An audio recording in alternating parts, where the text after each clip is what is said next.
Charles J. Guiteau was a man whose name has gone down in history as the assassin of the 20th President of the United States, James A. Garfield. But who was Charles J. Guiteau, and what led him to commit such a heinous act? Born in Freeport, Illinois in 1841, Guiteau was the youngest of 4 children. His mother died when he was just 9 years old, and his father remarried shortly thereafter. This second marriage was tumultuous, with Guiteau's stepmother frequently criticizing him and his siblings. This difficult upbringing, coupled with Guiteau's own mental instability, set the stage for a life of erratic behavior and poor decision-making. Despite his troubled childhood, Guiteau was intelligent and accomplished. He attended college at the University of Michigan and went on to study law in Chicago.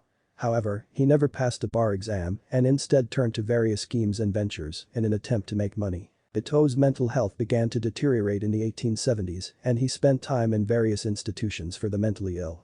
He believed himself to be a brilliant theologian and wrote a book called The Truth, which he attempted to have published but was rejected by multiple publishers. It was during this time that Guiteau became fixated on the idea of assassinating President Garfield.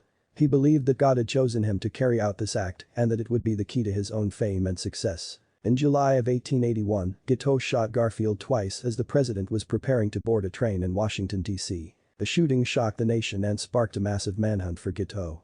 He was eventually captured and put on trial for murder. Throughout the trial, Guiteau showed no remorse for his actions, insisting that he had acted on God's orders. In the end, Guiteau was found guilty and sentenced to death.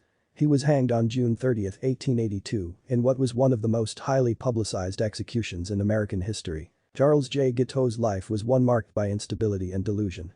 His actions may have made him infamous, but they also serve as a cautionary tale about the dangers of unchecked mental illness and the potential consequences of unchecked ambition.